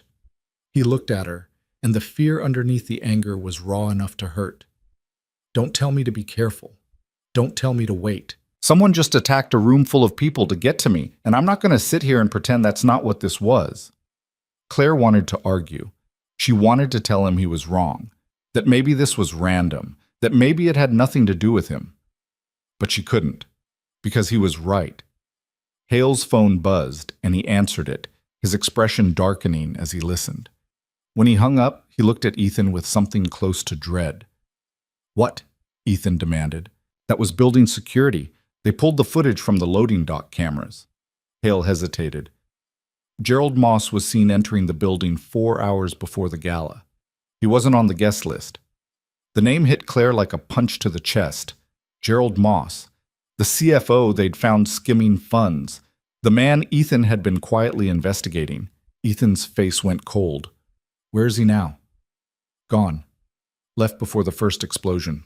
Security's trying to track him, but he knew exactly when to get out, Ethan finished, his hands clenched into fists. He planted the bombs, or he knew who did. We don't have proof yet. I don't need proof. I need answers. Ethan spun his wheelchair toward the car, his voice sharp. Get me home, now. The drive back to the estate was silent, except for the sound of Hale making calls, coordinating security, pulling information. Claire sat beside Ethan in the back seat, watching the city lights blur past, and tried to ignore the way her hands wouldn't stop shaking. When they finally pulled through the gates, the house looked the same as it always did. Massive, imposing, untouchable. But Claire knew better now. Nowhere was safe. Not really. Ethan went straight to his office, and Claire followed without asking permission. Hale came in behind them, closing the door and locking it. Talk, Ethan said, his eyes on Hale. Everything you know. Hale pulled out his tablet, swiping through files. Gerald Moss has been with the company for 22 years. Clean record. No red flags until Claire found the discrepancies in the financials 3 weeks ago. How much did he take? Claire asked. Close to $8 million over the past 2 years, small amounts spread across multiple accounts, filtered through the subsidiary you flagged. Hale pulled up a document. But here's where it gets worse. The subsidiary is owned by a shell corporation, and that shell corporation has ties to Victor Kane. Ethan went very still. Kane. Claire looked between them. Who's Victor Kane? Politician, Ethan said, his voice flat. Running for Senate. Made his career on anti-corruption platforms and taking down corporate greed. His mouth twisted. And apparently funding his campaign by stealing from the companies he claims to be protecting. Kane's been pushing legislation that would have hurt the Callaway Group, Hale added. New regulations, increased oversight, policies that would have cost you millions. But if he owns you through Moss, he controls you. He gets the political win and the financial leverage. Claire's brain was racing. So Moss was funneling money to Kane, and when we started investigating, they panicked. They didn't just panic, Ethan said quietly. They tried to kill us. The room went silent. Hale set down the tablet. We need to go to the authorities, turn over everything we have. No. Ethan's voice was hard. Not yet. Ethan, if we go public now, Kane buries it. He's got enough connections to make this disappear, and Moss will vanish before we can prove anything. Ethan leaned forward. We need more. We need evidence that ties Kane directly to the attack, and we need it fast. How? Claire asked. Ethan looked at her, and she saw the calculation in his eyes. Moss is running, but he's not gone yet. He'll need to cover his tracks, move money, destroy evidence, which means he's going to make mistakes. And you want to catch him making them, Hale said slowly. I want to catch him. I want Kane, and I want everyone who thought they could take me down because I'm in a wheelchair. Ethan's voice was ice. I want them destroyed. Claire should have been scared. She should have told him this was insane, that going after a sitting politician and a man desperate enough to plant bombs was suicide. But instead she heard herself say, What do you need me to do? Ethan's eyes met hers, and something in his expression softened. Stay safe. That's what I need. Not happening. Claire crossed her arms. You just said it yourself. Someone tried to kill us tonight. Plural. I'm already in this. So either you let me help or I do it on my own. Your choice. Hale made a sound that might have been a laugh. She's got a point. Ethan stared at Claire for a long moment. Then he nodded. Fine. But you follow my lead. And if I tell you to run, you run. Understood? Understood? Good. Ethan turned back to Hale. Get me everything we have on Moss's known associates, his bank accounts, his travel history. I want to know where he's going before he gets there. Hale nodded and left the room, already making calls. Claire sank into the chair across from Ethan's desk, exhaustion hitting her like a wave. This is insane. Yeah. We could die. We almost did. Claire looked at him. really looked at him and saw the fear he was trying to hide. Are you okay? Ethan's mask slipped just for a second. No, but I will be. Ethan, I thought I was going to lose you tonight. The words came out raw, unfiltered. When that first bomb went off, all I could think was that you were there because of me, that if something happened to you, it would be my fault. Claire's throat tightened. Nothing happened. But it could have. And it still might. Ethan's hands were shaking now, the adrenaline finally wearing off. You should leave, Claire. Take the money, go somewhere safe, and let me handle this. No. Claire. I said no. She leaned forward. I'm not leaving you. Not now. Not when people are literally trying to kill you. That's exactly why you should leave. And that's exactly why I'm staying. Claire reached across the desk, covering his hand with hers. We're in this together. That's what you said, right? So stop trying to push me away. Ethan stared at her hand on his, and when he looked up, his eyes were wet. Why? Because I care about you, you idiot. The words came out before she could stop them, and Claire felt her face flush. I know that's not part of the contract, and I know this whole thing was supposed to be fake, but somewhere along the way it stopped being fake for me. So yeah, I'm staying. Deal with it. Ethan didn't say anything. He just turned his hand over, lacing his fingers through hers, and held on like she was the only thing keeping him from falling apart. They sat like that for a long time, in the quiet of the office, while the world outside tried to destroy them. The next 72 hours were a blur of strategy, surveillance, and sleepless nights. Hale came through with a mountain of information on Gerald Moss. Travel records showing flights booked to 3 different countries, bank transfers to accounts in the Cayman Islands, and a series of phone calls to a number registered to Victor Kane's campaign office. He's covering his tracks, Hale said, spreading documents across the conference table. But he's doing it sloppily, panicking. Good, Ethan said. Panicked people make mistakes. They'd set up a command center in one of the estate's unused rooms, computers, phones, security feeds. Claire had thrown herself into the work, cross-referencing financial records, tracking communication patterns, piecing together the web of corruption that connected Moss to Kane. And the deeper they dug, the worse it got. Kane wasn't just funding his campaign with stolen money. He was using the Callaway Group as a scapegoat, positioning himself as the politician who would hold corporate America accountable while quietly bleeding them dry from the inside. He's been doing this for years, Claire said, staring at the timeline she'd built. The Callaway Group isn't his first target. There are at least 3 other companies with similar patterns: shell corporations, embezzlement, political leverage. Ethan leaned over her shoulder, studying the screen. Can we prove it? We can prove the money trail, but connecting Kane directly to the bombing? Claire shook her head. That's harder. Moss is the link, but he's not talking. Then we make him talk. Claire turned in her chair. How? Ethan's expression was cold. We give him a reason to. That night, they set the trap. Hale leaked information to one of Moss's known contacts, a message that suggested the Callaway Group had recovered evidence from the gala, evidence that would tie Moss and Kane to the attack. The bait was simple. If Moss wanted to destroy that evidence before it went public, he'd have to come back. He won't fall for it, Claire said, pacing the office. He's not that stupid. He's desperate, Ethan corrected, and desperate people take risks. What if he doesn't come alone? What if Kane sends people? Then we'll be ready. Claire stopped pacing. This is dangerous, Ethan. I know. People could get hurt. I know that too. Ethan rolled his wheelchair closer. But if we don't do this, Kane gets away with it, Moss gets away with it, and they'll come after us again. This is the only way to end it. Claire wanted to argue. She wanted to find another solution, something safer, something that didn't involve baiting a killer back to the estate. But she couldn't think of one. Fine, she said, but I'm staying with you the whole time. Claire, non-negotiable. Ethan looked like he wanted to fight her on it. Then he just nodded. Okay. They waited. Hours passed. Midnight came and went. Claire sat in Ethan's office watching the security feeds, her nerves stretched so thin she thought they might snap. Ethan was at his desk, his phone within reach.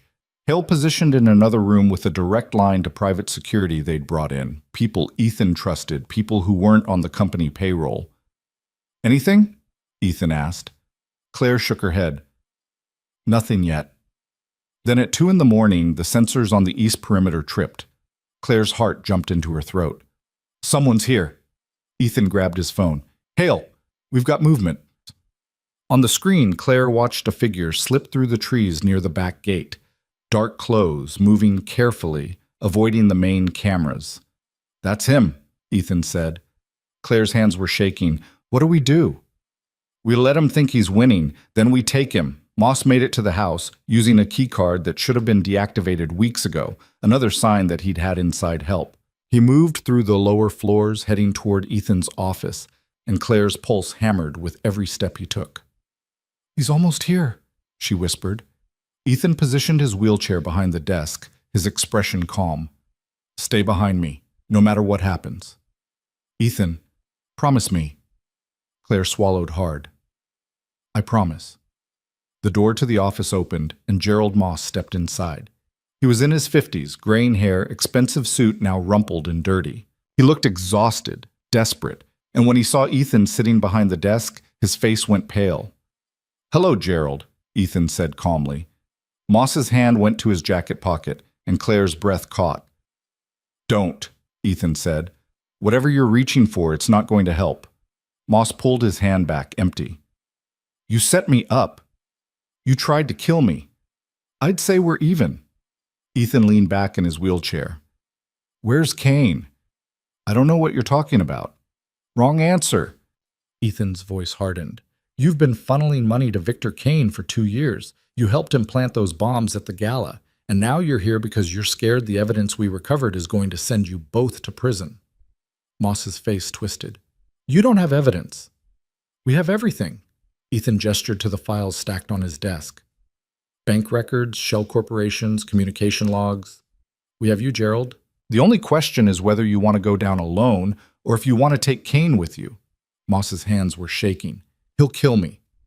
He's already trying to kill you. You think he's going to let you live after this? You're a liability. Ethan's voice dropped. But if you cooperate, if you give us Kane, I can protect you. New identity, relocation, immunity. You'll never see the inside of a prison cell. Claire held her breath, watching Moss calculate his options. Then slowly Moss nodded. Okay, I'll talk, but I want the deal in writing. You'll get it. Ethan picked up his phone. Hale, bring them in. The doors opened and 3 men in suits stepped inside. FBI agents, Claire realized. Real ones, not private security. Moss's eyes went wide. I contacted them yesterday, Ethan said. Gave them everything we had. They've been waiting for you to confirm it. He looked at the agents. He's all yours. The agents moved forward and Moss didn't resist. He just stood there, his shoulders sagging, as they read him his rights and cuffed his hands behind his back. Victor Kane ordered the attack, Moss said, his voice hollow. He wanted you dead, Ethan. Said you were getting too close, asking too many questions. The bombing was supposed to look like a terrorist attack, random, untraceable. One of the agents wrote it down and Moss kept talking, spilling everything, the money, the plan, Kane's involvement. And Claire watched, her hands finally stopping their shaking, as the man who'd tried to kill them fell apart. When the agents took Moss away, the office fell silent. Ethan sat behind his desk, staring at the space where Moss had been, and Claire could see the exhaustion etched into every line of his face. It's over, she said quietly. Not yet. Ethan looked at her. Kane's still out there, and he's not going to go quietly. The FBI has Moss's testimony. They'll arrest Kane. Maybe. But Kane's smart. He'll have lawyers, connections, ways to fight this. Ethan's jaw tightened. I'm not waiting for the legal system to do its job. I'm going to make sure he pays. Claire crossed the room and knelt beside his wheelchair. How? Ethan pulled out his phone and opened a file. Hale's been putting together a dossier. Every dirty deal Kane's ever made, every company he's destroyed, every lie he's told. We're going to give it to the press. All of it. By tomorrow morning, Victor Kane won't just be facing criminal charges. He'll be facing the court of public opinion. And that'll destroy him. That's the idea. Ethan's eyes met hers. He tried to kill us, Claire. He doesn't get to walk away. Claire thought about the ballroom, the explosions, the fear in Ethan's eyes when he thought she might die. She thought about everything Kane had taken, not just money, but lives, futures, hope. "Do it," she said. Ethan smiled, small, grim, satisfied. "Already done?" "The story goes live in 3 hours." By sunrise, Victor Kane's career was over. The headlines were brutal. Every major outlet ran the story: corruption, embezzlement, conspiracy to commit murder. Kane's face was plastered across every screen, his carefully constructed image crumbling in real time. His campaign suspended operations. His donors pulled funding. His allies distanced themselves so fast it would have been funny if it wasn't so vicious. And by noon, the FBI arrested him. Claire watched the news coverage from the estate's living room, Ethan beside her, and felt something loosen in her chest that had been tight since the gala. "It's really over," she said. "Yeah." Ethan's hand found hers. "It is." They sat there for a long time, watching Kane's empire burn, and Claire realized something that should have scared her but didn't. She didn't want to leave. Not in 10 months. Not ever. She'd signed a contract that said she'd walk away when this was over. But the idea of actually doing it, of going back to her old life, her old apartment, a world where Ethan Calloway wasn't in it, felt impossible. "Ethan," she said quietly. He looked at her. "Yeah? What happens now?" "Now we rebuild. The company, the reputation, all of it." He paused. "And we figure out what we are." Claire's heart hammered. "What do you want us to be?" Ethan turned to face her fully, and the walls he'd kept up since the day they met were gone completely. "I want you to stay," he said. "Not because of the contract, not because of the money. I want you to stay because I love you, and I hope, you love me too." Claire's breath caught. She should have been scared. She should have questioned it, analyzed it, reminded herself that this had started as a transaction and nothing more, but all she felt was sure. "Yeah," she said, her voice breaking. "I do." Ethan pulled her closer, and when he kissed her, it wasn't for cameras or contracts or anyone but them, and for the first time in her life, Claire Bennett felt like she was exactly where she was supposed to be. The days after Victor Kane's arrest should have felt like victory. The news cycle was relentless, every outlet picking apart Kane's corruption, Moss's testimony cementing the case, the FBI building charges that would keep both men locked up for decades. The Calloway Group's stock had stabilized, then climbed. Investors who'd been pulling back were suddenly calling again, eager to get in on the company that had survived an assassination attempt and come out stronger. But Claire couldn't shake the feeling that something was still wrong. She stood in Ethan's office 3 days after Kane's arrest, watching him work through a stack of contracts that needed his signature, and tried to pinpoint what was bothering her. "You're staring," Ethan said without looking up. "I'm thinking." "About?" "About the fact that this feels too easy." Claire crossed to the window, looking out at the estate grounds. Kane's in custody, Moss is cooperating, and suddenly everything's fine after months of people trying to destroy you? Ethan set down his pen. "You don't think it's over, do you?" He was quiet for a moment. Then he shook his head. "No, I don't." "Why not?" "Because Kane didn't work alone. Moss confirmed that much. And the people who backed Kane, the ones who funded his campaign, the ones who stood to gain if the Calloway Group collapsed, they're still out there." Ethan leaned back in his wheelchair. Kane was the face, but he wasn't the brain. Claire's stomach twisted. "So who was?" "I don't know yet, but I'm going to find out." That afternoon, Hale came to the office with news that confirmed Ethan's suspicions. "Kane's lawyers are filing motions to suppress evidence," Hale said, dropping a folder on the desk. "They're claiming entrapment, illegal surveillance, violations of his civil rights. Standard playbook for someone trying to muddy the waters." "Will it work?" Claire asked. "Not with Moss's testimony, but it'll drag things out, months, maybe years." Hale looked at Ethan. "Which gives his backers time to regroup." "Or to come after us again," Ethan said flatly. Hale nodded. "I've increased security. No one gets near the estate without clearance. But if they're determined, they'll find a way."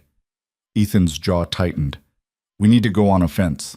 Find out who else is involved before they make their next move." I'm already working on it, Hale said. But it's not going to be fast. These people are good at hiding. Then we need to be better at finding them. After Hale left, Claire sat down across from Ethan, her mind racing. What if we're looking at this wrong? What do you mean? Kane and Moss were focused on the Calloway group, the money, the power, the leverage. But what if that wasn't the end game? Claire leaned forward. What if destroying you was just one piece of a bigger plan? Ethan frowned. Keep going. Think about it. Kane's campaign was built on taking down corporate corruption. If he could have made you the poster child for everything wrong with big business, he would have won. But he needed you to actually collapse first. So he plants Moss, bleeds the company dry, tries to kill you when you get too close. Claire's pulse quickened as the pieces started falling into place. But if you're gone, who takes over? Ethan's face went very still. My father. And your father's been pushing you out since the accident. He told you himself you had 6 months to prove yourself or he'd call a board vote. Claire stood, pacing. What if Richard's part of this? What if he's been working with Kane to force you out so he can take back control? My father wouldn't... Ethan stopped, his expression darkening. Except he would. He called you weak. He's been undermining you at every turn, and he benefits if you fail. Claire met Ethan's eyes. I'm not saying he planted the bombs, but I am saying he might have known what was coming and let it happen. Ethan's hands clenched into fists. If that's true, if he was involved in any of this, then we need proof before we accuse him. Claire crossed back to the desk. Can we get access to his communications, his financial records? He's careful, always has been. Ethan pulled out his phone. But there's someone who might know where the bodies are buried. Who? My mother. Claire blinked. I didn't know you had a mother. Most people do. Ethan's mouth twisted into something bitter. She and my father divorced when I was 15. She walked away with a settlement and disappeared to Europe. We haven't spoken in years. But she knew Richard. She knew how he operated. She knew everything. Ethan stared at his phone. And if anyone could tell us whether he's capable of this, it's her. So call her. It's not that simple. Why not? Ethan looked up, and Claire saw the old hurt in his eyes. Because the last time I talked to her, she told me I was too much like him, and she couldn't watch me turn into Richard Calloway. Claire's chest tightened. Ethan, I'll call her. He dialed before he could change his mind, and Claire watched his expression harden as the line rang. A woman's voice answered, crisp and polished. Ethan, this is unexpected. Hello, Mother. Ethan's tone was carefully neutral. I need information. No pleasantries, no how have you been? How have you been? Lonely and rich. Your turn? There was a pause. What kind of information? The kind that tells me whether my father's been conspiring to destroy me. The silence on the other end stretched so long that Claire thought the call had dropped. Then Ethan's mother said, very quietly, What's happened? Ethan told her. The bombs, Kane, Moss, the pattern of attacks. And when he finished, his mother let out a long breath. Richard always did play the long game, she said. But orchestrating an assassination attempt on his own son? That's a new low, even for him. So you think he's capable of it? I think Richard is capable of anything if it means preserving his empire. Another pause. But I don't think he'd risk killing you. Too messy, too much exposure. He'd want you to fail on your own terms, public, humiliating, impossible to come back from. Like a bomb at a gala where I'm the center of attention, Ethan said flatly. No. Like a board vote where you're removed from power and he steps back in as the hero who saved the company. His mother's voice sharpened. If Richard wanted you dead, Ethan, you'd be dead. But if he wanted you gone, he'd let someone else do the dirty work and swoop in to clean up the mess. Claire's stomach dropped. He knew. He knew Kane was going to attack, and he let it happen. Who's that? Ethan's mother asked. Claire, my wife. Ah, the translator. There was a smile in her voice. I read about the wedding, very sudden, very convenient. It's not... Ethan stopped. It started that way. It's not anymore. Good. Richard hated anyone I actually cared about. Nice to know some things change. His mother's tone shifted, becoming businesslike. If you want proof, Look at Richard's offshore accounts. He keeps a set of records in a safety deposit box at First National, box 447. The key's in his office, hidden in the base of that ugly bronze statue he loves. How do you know that? Because I'm the one who set up the accounts 20 years ago, and Richard's too arrogant to change his systems. She paused. Be careful, Ethan. If you go after him, he'll destroy you. He won't hesitate. Neither will I. I know. That's what scares me. His mother's voice softened. For what it's worth, I'm proud of you. You survived something that should have broken you, and you're still fighting. That takes strength Richard never had. Ethan's throat worked. Thank you. Don't thank me. Just win. The line went dead. Ethan sat there for a moment, staring at his phone. Then he looked at Claire. We need to get into that safety deposit box. How? Your father's not just going to hand over the key. No, but he's not here right now. He's at a board meeting downtown. Ethan's eyes were hard, which means the office is empty. Claire felt her pulse quicken. You want to break into his office? I want to get what's mine. There's a difference. Ethan, if he catches us, he won't. Not if we're fast. Ethan rolled toward the door. You coming? Claire should have said no. She should have told him this was insane, that breaking into Richard Calloway's office was a line they couldn't uncross. But she thought about the bombs, the fear, the way Richard had looked at Ethan like he was already dead. Yeah, she said. I'm coming. Richard Calloway's office was on the top floor of the main building, behind a door that required both a key card and a fingerprint scanner. But Ethan had access. He was still technically the heir, still part of the executive team. The office was exactly what Claire expected. Dark wood, leather chairs, floor-to-ceiling windows overlooking the city. And in the corner, on a marble pedestal, sat the ugliest bronze statue Claire had ever seen. Some abstract thing that looked like it was trying to be an eagle, but had given up halfway through. That's it, Ethan said, rolling toward the statue. Claire kept watch at the door while Ethan ran his hands over the base of the sculpture, feeling for a hidden compartment. After a moment, something clicked, and a small drawer slid open. Inside was a single key. Got it. Ethan pocketed the key and closed the drawer. Let's go.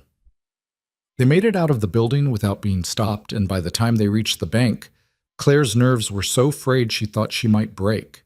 The safety deposit box was in the vault, and the bank manager, who recognized Ethan immediately, didn't ask any questions when he presented the key and signed the access log.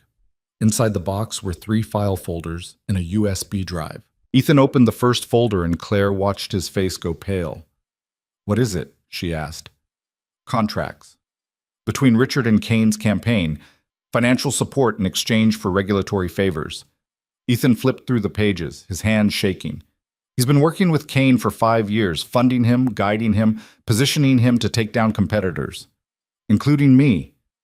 Claire picked up the second folder. Inside were bank statements showing transfers from Richard's offshore accounts to the shell corporation that Moss had been using. Millions of dollars moving through layers of legal protection, all of it designed to look legitimate. He funded the whole thing, Claire said quietly. Kane, Moss, all of it. Your father bankrolled your assassination attempt. Ethan didn't answer. He just stared at the documents like they'd burned him. The USB drive contained emails, hundreds of them. Richard coordinating with Kane, discussing strategy, outlining plans to discredit Ethan and force a board vote. And near the bottom of the files, one email that made Claire's blood run cold. If the accident didn't finish the job, this will. The accident, Claire whispered. Ethan, your car accident, the one that put you in the wheelchair. Ethan's hands were shaking now, the pages slipping from his fingers. The brake lines were cut. We knew that, but we thought it was random. A failed carjacking. We never... His voice broke. He tried to kill me. My own father tried to kill me. Claire grabbed his hand, holding tight. We have proof now. Everything we need to destroy him. He's my father. He tried to murder you. I know. Ethan's voice was hollow. I know. They took the files and left the bank, and by the time they got back to the estate, Ethan's walls were back up. His face was a mask, his voice steady, and Claire knew he was forcing himself to compartmentalize, because if he didn't, he'd fall apart. "We give this to the FBI," he said. "Along with everything else, Kane, Moss, and Richard, all of them." "And the company?" "The board will have to decide, but Richard's done. After this gets out, he'll be lucky if he doesn't spend the rest of his life in prison." Claire wanted to say something comforting. She wanted to tell him it would be okay, that he'd get through this, but she knew better. So she just stayed beside him while he called the FBI, handed over the evidence, and watched his father's empire start to crumble. The fallout was nuclear. Richard Calloway was arrested within 24 hours, charged with conspiracy to commit murder, embezzlement, fraud, and a dozen other counts that would keep him locked up for the rest of his life. The media went insane. The board called an emergency meeting, and the Calloway Group's stock tanked so hard that trading was temporarily suspended. But Ethan didn't flinch. He called the board together, laid out the evidence, and made his case. Richard had betrayed the company, betrayed his son, and nearly destroyed everything the Calloway name stood for. But Ethan was still standing, and he was ready to rebuild. The vote was unanimous. Ethan was named CEO, effective immediately. Claire watched from the back of the boardroom as Ethan accepted the role, his voice steady, his shoulders straight, and she felt something shift in her chest, pride maybe, or relief that he'd finally gotten what he'd been fighting for. But there was still one more problem. Vanessa Hart. She showed up at the estate 2 days after Richard's arrest, her face pale, her hands shaking. "I need to talk to Ethan," she said when Claire answered the door. "He's not interested." "Please." Vanessa's voice cracked. "I know I don't deserve it, but I need to explain." Claire should have slammed the door in her face. But something in Vanessa's expression, genuine fear maybe, or desperation, made her hesitate. "Wait here," Claire said. She found Ethan in his office, reviewing the company's restructuring plan, and told him Vanessa was at the door. "Tell her to leave," he said without looking up. "She's scared, Ethan, really scared." "Good, she should be. Just hear her out. 5 minutes, then she's gone." Ethan finally looked up, his expression hard. "Why do you care?"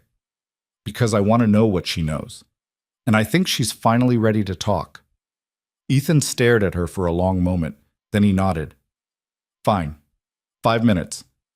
They met in the library, Vanessa sitting across from Ethan and Claire, her hands clasped in her lap. "I didn't know," she said immediately. "About Kane, about your father, about any of it. You have to believe me." "I don't have to believe anything," Ethan said flatly. "Richard came to me after the accident. He told me you were going to drag the company down, that you were too damaged to lead. He said if I stayed with you, I'd go down too." Vanessa's voice shook. "I believed him. I thought I was protecting myself, but I didn't know he was trying to kill you." "And the interview?" Claire asked. "The one where you played the victim?" "That was me being stupid and scared. I thought if I could control the narrative, people would stop asking questions. But then Kane was arrested, and I realized—" Vanessa looked at Ethan, her eyes wet. "I realized Richard used me, just like he used everyone else." Ethan's expression didn't change. "Why are you telling me this?" "Because the FBI contacted me. They want me to testify against Richard, and I will. I'll tell them everything." Vanessa took a shaky breath. "I'm not asking for forgiveness, Ethan. I just wanted you to know that I'm sorry, for all of it." Ethan was silent for a long time. Then he said, "Testify. Help them put Richard away. And then stay out of my life." Vanessa nodded, tears streaming down her face. "Okay." She left without another word, and Claire watched her go, feeling something close to pity. "You believe her?" Ethan asked. "I think she's telling the truth. Doesn't mean I forgive her. Neither do I." Ethan's jaw tightened. "But if her testimony helps bury my father, I'll take it." 3 months later, Richard Calloway, Victor Kane, and Gerald Moss were all convicted on multiple charges. Richard got 30 years. Kane got 25. Moss got 15 in exchange for his cooperation. The Calloway Group stabilized, then thrived. Ethan restructured the board, brought in new leadership, and turned the company into something cleaner, stronger, more transparent. Investors came back. The stock climbed, and slowly, the Calloway name stopped being synonymous with scandal and started meaning something worth respecting again. And Claire was there for all of it. She'd started her own consulting firm, helping companies navigate cross-cultural negotiations, using her skills to build bridges instead of just translating words. The work was challenging, fulfilling, and entirely hers.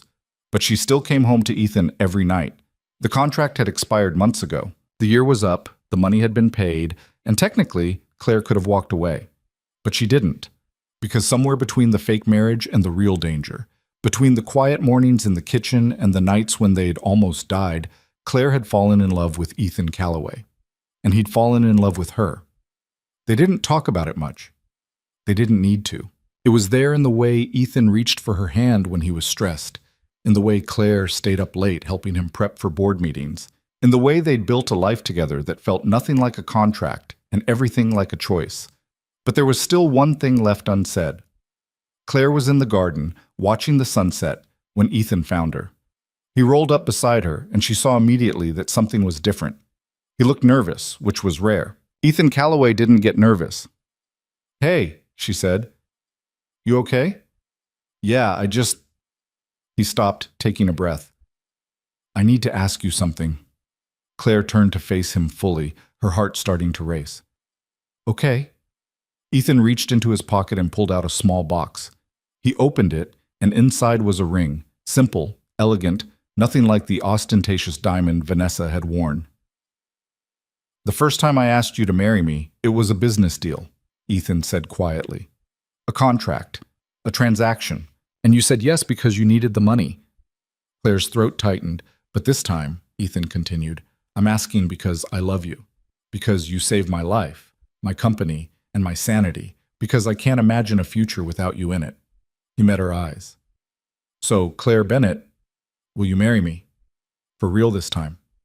Claire's vision blurred, and she realized she was crying. "Yes," she said, her voice breaking. "Yes, you idiot. Of course I'll marry you." Ethan pulled her down into his lap, and she kissed him, tasting salt and relief and a future that was finally, completely, theirs. The second wedding was nothing like the first. This time there were guests, real ones. Claire's father walking her down the aisle with tears in his eyes. Marcus Hale standing as Ethan's best man. Friends, colleagues, people who actually cared about them instead of just showing up for appearances. And when the officiant asked if they took each other, when Claire and Ethan said their vows in front of people who mattered, it felt like the world had finally stopped trying to tear them apart. At the reception, Ethan actually stood, with the help of braces and months of physical therapy that had slowly brought back some mobility, and raised a glass. "A year ago, I was a man who'd lost everything," he said, his voice carrying across the room. "My body, my fiancée, my company, my future. I was sitting in a wheelchair, surrounded by enemies, and I thought I was done." He looked at Claire, and his expression softened. "And then this woman walked into my life. She didn't pity me. She didn't try to fix me. She just stood beside me and refused to let me fall. She challenged me, she pushed me, she saved me in every way that mattered." Ethan's voice roughened. "Claire Calloway, you are the strongest, smartest, most stubborn person I've ever met, and I'm the luckiest man alive because you chose to stay." The room erupted in applause, and Claire felt her face flush as Ethan sat back down and pulled her close. "I love you," he whispered. "I love you too," she whispered back.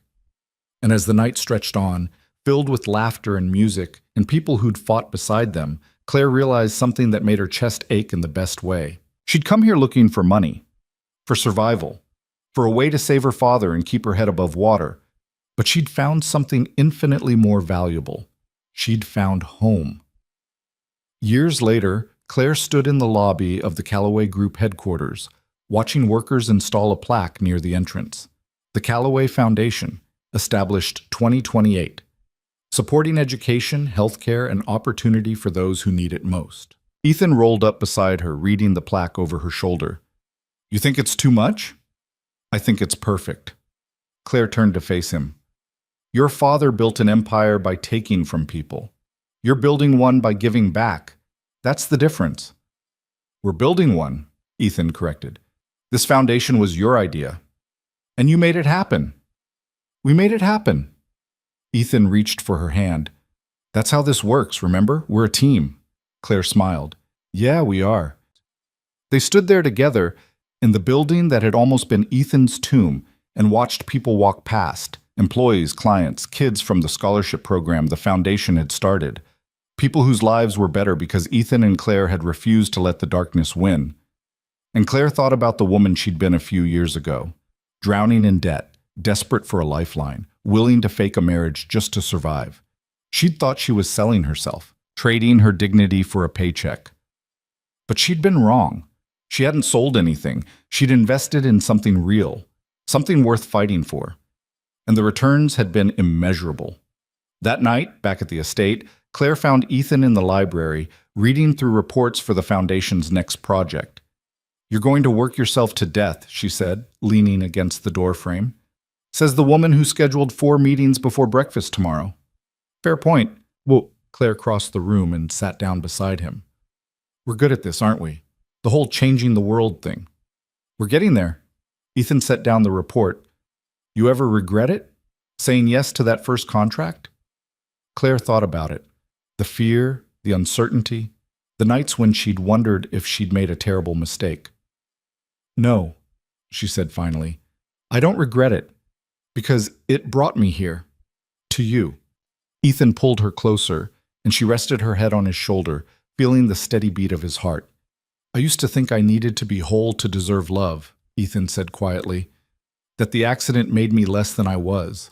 That no one would choose me if they had other options. And now? Now I know that's bullshit." He kissed the top of her head. "You chose me. Not because you had to. Not because I paid you. You chose me because you saw something worth staying for. And that's more than I ever thought I'd get." Claire's throat tightened. "You know what I saw?" "What?" "A man who refused to quit, who got knocked down and got back up, who turned pain into power and built something better from the wreckage." She looked up at him. "I saw you, Ethan, the real you, and that was enough." Ethan's eyes were wet, and he didn't bother hiding it. "I love you. I love you too." They sat there in the quiet library, wrapped in each other, and Claire knew with absolute certainty that this was it. This was the life she was supposed to live. Not the one she'd planned, not the safe, small existence she'd been settling for. This. The messy, complicated, beautiful life she'd built with a man who'd been broken and put himself back together. Who'd faced down assassins and corrupt politicians and his own father, and come out stronger. This was worth every risk she'd taken, every moment of fear, every second of doubt. Because in the end, Claire Bennett had walked into a contract marriage with nothing to lose and everything to gain, and she'd walked out with a partner, a purpose, and a love that would last the rest of her life. The empire had been saved, the enemies had been defeated, and Claire and Ethan Calloway stood together, unbroken, unbowed, and ready for whatever came next. Because that's what they did. They survived, they fought, and they won. Together.